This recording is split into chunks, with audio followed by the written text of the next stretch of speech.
ఈరోజు మన వీడియోలో ఉల్లి సమోసా చూపిస్తున్నానండి. చాలా రుచిగా ఉంటాయి, చాలా సింపుల్గా చేసుకోవచ్చు. ఈ విధంగా చేసి చూడండి, కరకరలాడుతూ చాలా బాగుస్తాయి. అచ్చు బయట సమోసాలు ఎలా ఉంటాయో అలానే ఉంటాయి. మొదటిసారి చేసేవాళ్ళు కూడా ఈజీగా చేసుకోవచ్చు, ఫెయిల్ అయ్యే ఛాన్సే లేదండి. సమోసాకి పిండి కలుపుకునే దానికంటే ముందుగా ఉల్లిపాయ ముక్కలు కట్ చేసి ఉంచుకోవాలి. ఉల్లిపాయ ముక్కల్లో ఉన్న తడి కాస్త ఆరుతుంది. ఇప్పుడు పిండి కలుపుకుందాం. 2 కప్పుల మైదా పిండి తీసుకున్నాను. ఇందులో తగినంత ఉప్పు, 3 స్పూన్ల నూనె వేసి కలుపుకోవాలి. మనం చపాతీ పిండి కలుపుకునేటప్పుడు ఎలా అయితే వేసుకుంటామో అలా వేసుకుంటే సరిపోతుంది. దీనికి ప్రత్యేకంగా ఎక్కువ నూనె వేసుకోవాల్సిన అవసరం ఉండదు. చూడండి, ఇలా బాగా కలుపుకున్నాం కదా. ఇప్పుడు ఇందులో తగినన్ని నీళ్లు పోసి పిండి సాఫ్ట్గా కలుపుకోవాలి. గట్టిగా ఉండకూడదండి. గట్టిగా కలుపుకుంటే సమోసా షీట్స్ కూడా చాలా గట్టిగా వచ్చేస్తాయి. అలానే మరీ లూజ్గా కూడా ఉండకూడదు, సమానంగా ఉండాలి. చూడండి, ఈ విధంగా ఉండాలి. ఇలా ఉంటే సరిపోతుంది.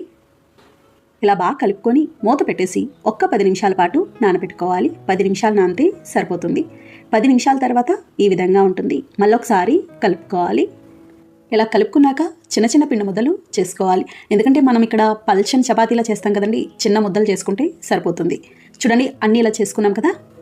ఇప్పుడు పొడిపిండిలో పిండి ముద్ద అద్ది పలచని చపాతీలాగా చేసుకోవాలి. ఈ పొడిపిండి కూడా మైదా పిండేనండి. అలాగే ఇది మైదా కదా, చపాతీలా చేసేటప్పుడు చుట్టుకుపోతున్నట్టు ఉంటుంది. మధ్య మధ్యలో మీరు పొడిపిండి వేసుకుంటూ చేసుకోవాలి. చాలా పల్చగా ఉండాలండి. సమోసాకి ముఖ్యంగా ఈ షీట్సే. ఇవి బాగా వస్తే మనకి సమోసా బాగా వచ్చినట్టే. మీకు మధ్యలో ఒత్తుతూ చుట్టూ అంచులు కూడా ఒత్తుతూ ఉంటే పల్చగా బాగా వస్తుంది. చూడండి, ఈ విధంగా ఉండాలి. ఇంత పల్చగా ఉంటే సరిపోతుంది. ఇప్పుడు స్టవ్ ఆన్ చేసి పెనం పెట్టుకోవాలి. పెనం వేడవ్వాలి. పెనం బాగా వేడయ్యాక మీడియం ఫ్లేమ్లో పెట్టి మనం ముందుగా చేసుకున్న చపాతీ వేసి లైట్గా కాల్చుకోవాలి. చాలా లైట్గా కాలాలండి, ఎక్కువ కాలకూడదు. చూడండి, ఒక వైపున ఇలా లైట్గా కాలింది కదా, రెండో వైపున కూడా ఇదే విధంగా కాల్చుకోవాలి. చూడండి, ఈ విధంగా ఉండాలి. ఇప్పుడు ఇది ప్లేట్లోకి తీసుకోవాలి. ఇదే విధంగా అన్ని షీట్స్ ఇలా పల్చగా చేసుకోవాలి, లైట్గా కాల్చుకోవాలి. చేసింది చేసినట్టుగా వెంటనే కాల్చుకోవాలండి. అన్నీ ఒకేసారి కాల్చుకుందామని పక్కన పెడితే అవి అంటుకుపోయినట్టు అయిపోతాయి. చూడండి, అన్నీ ఇలా కాల్చుకున్నాం కదా. ఇప్పుడు ఇవి ఒకదానిపైన ఒకటి లైన్గా సమానంగా పెట్టుకోవాలి. ఇలా పెట్టుకున్నాక 4 వైపులా అంచులు కట్ చేసుకోవాలి.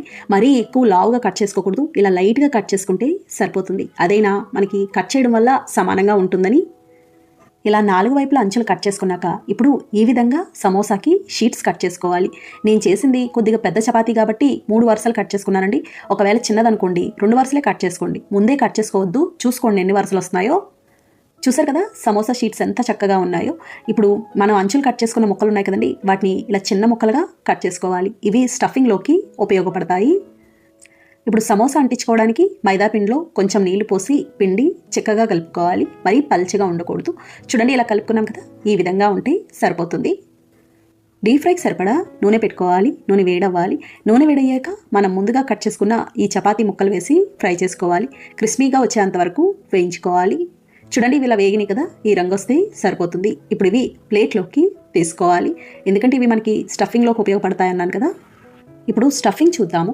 చిన్నగా కట్ చేసిన ఉల్లిపాయ ముక్కలు, మీడియం సైజు ఉల్లిపాయలు 4, చిన్నగా కట్ చేసిన పచ్చిమిర్చి 2 కాయలు, కొద్దిగా పసుపు, 1/2 స్పూన్ కారం, 1/2 స్పూన్ గరం మసాలా, తగినంత ఉప్పు వేసుకోవాలి. ఉప్పు వేసుకునేటప్పుడు చూసి వేసుకోవాలండి. ఈ ఉల్లిపాయ ముక్కలకు మాత్రమే వేసుకోవాలి, ఎందుకంటే సమోసా షీట్స్కి మనం ఎలా అయినా వేసాం కాబట్టి. అలాగే మనం ముందుగా వేయించిన చిప్స్ని ఇలా చిన్న ముక్కలుగా వేసి కలుపుకోవాలి. ఇవి వేయడం వల్ల సమోసాలు మెత్తబడకుండా ఉంటాయి. ఎందుకంటే మనం తీసుకుంది పచ్చి ఉల్లిపాయ ముక్కలు కాబట్టి పచ్చి ఉల్లిపాయల్లో ఎంతైనా కాస్త తడి ఉంటుంది. ఆ తడికి సమోసాలు మనం ఎంత క్రిస్పీగా వేయించినా కాసేపటికి మెత్తబడిపోతాయి. ఇలా కొన్ని వేసి కలుపుకుంటే సరిపోతుంది. చూడండి, ఇలా బాగా కలుపుకున్నాం కదా, స్టఫింగ్ తయారైంది. ఇప్పుడు సమోసాలు చేసుకుందాం. మనకి ఈ షీట్స్ ఉంటే రకరకాల సమోసాలు చేసుకోవచ్చు. ముందుగా సమోసా షీట్ తీసుకొని మైదాపిండి కలిపి ఉంచుకున్నాం కదండి, అది ఇలా కరెక్ట్గా మధ్యలో రాసుకోవాలి. మధ్యలోకి రాసి ఈ విధంగా మడత పెట్టుకోవాలి. ఇలా చివరన రాసుకోవాలి. ఇలా చివరన రాసి ఇది ఇటువైపుకి మడత పెట్టుకోవాలి. చూడండి, చక్కగా కోన్ షేప్ వచ్చింది కదా. ఇప్పుడు ఇందులో స్టఫ్ చేసుకోవాలి. మీకు ఈ పద్ధతి ఈజీగా ఉంటుందండి, ఎవరైనా ఈజీగా చేసేసుకోవచ్చు. ఇప్పుడు ఇలా స్టఫింగ్ పెట్టి స్పూన్తో పైన లైట్గా నొక్కుకోవాలి. ఇప్పుడు ఇంకా అంచులు ఉన్నాయి కదండి, ఆ అంచులు కూడా ఇలా మైదా పిండి రాసి ఈ విధంగా అంటించుకోవాలి. ఇదే విధంగా రెండో అంచుకు కూడా రాసుకోవాలి. మీకు ఎక్కడైనా ఎక్కువగా అనిపిస్తే అవి పర్వాలేదండి, అలా ఫోల్డ్ చేసేసుకుంటే సరిపోతుంది. చూడండి ఎంత చక్కగా వచ్చిందో షేప్. ఇదే విధంగా అన్ని సమోసాలు చేసుకోవాలి. ఇవన్నీ చేసేసుకున్నాక కాసేపు ఒక్క 10 నిమిషాల పాటు అలా ఉంచేసేయాలండి. ఎందుకంటే మైదా పిండి అంటించాం కదా, అది తడిగా ఉంటుంది. కాసేపు అలా ఉంచితే ఆరుతుంది. వెంటనే డీప్ ఫ్రై చేశారనుకోండి, నూనెలో వేయగానే విడిపోతాయి. చూడండి, అన్నీ ఇలా చేసుకున్నాం కదా, ఆరిన తర్వాత ఈ విధంగా ఉంటాయి. డీప్ ఫ్రైకి సరిపడా నూనె పెట్టుకోవాలి. నూనె వేడవ్వాలి. నూనె కూడా సమానంగా వేడవ్వాలండి. బాగా వేడవుతే ముందే రంగు వచ్చేస్తాయి. ఇలా వేడయ్యాక మీడియం ఫ్లేమ్లో పెట్టి సమోసాలు వేసి ఫ్రై చేసుకోవాలి. ఇవి వేగడానికి కూడా కాస్త టైం పడుతుంది. ఎంత బాగా వేయించుకుంటే అంత క్రిస్పీగా వస్తాయి. చూడండి, కొద్ది కొద్దిగా రంగు మారుతుంది. మధ్య మధ్యలో అటు ఇటు కలుపుతూ వేయించుకోవాలి. సమానంగా వేగుతాయి.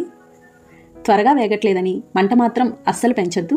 చూడండి, ఇవాళ వేగినాయి కదా, ఈ రంగు వస్తే సరిపోతుంది. కరెక్ట్గా ఉంటుందండి. ఇప్పుడు ఇవి ప్లేట్లోకి తీసుకోవాలి. నూనె కూడా పీల్చండి, చాలా బాగా వస్తాయి. చూడండి ఎంత చక్కగా ఉన్నాయో. ఇదే విధంగా మిగతా అన్ని సమోసాలు వేయించుకోవాలి.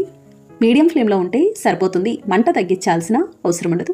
చూడండి, ఇవి కూడా ఇలా వేగినాయి కదా, ఇప్పుడు ఇవి ప్లేట్లోకి తీసుకోవాలి. ఇంతేనండి, ఉల్లి సమోసా తయారైంది. చాలా చాలా బాగుంటాయి. చూసారు కదా ఫ్రెండ్స్, చాలా సులభంగా తయారు చేసుకుని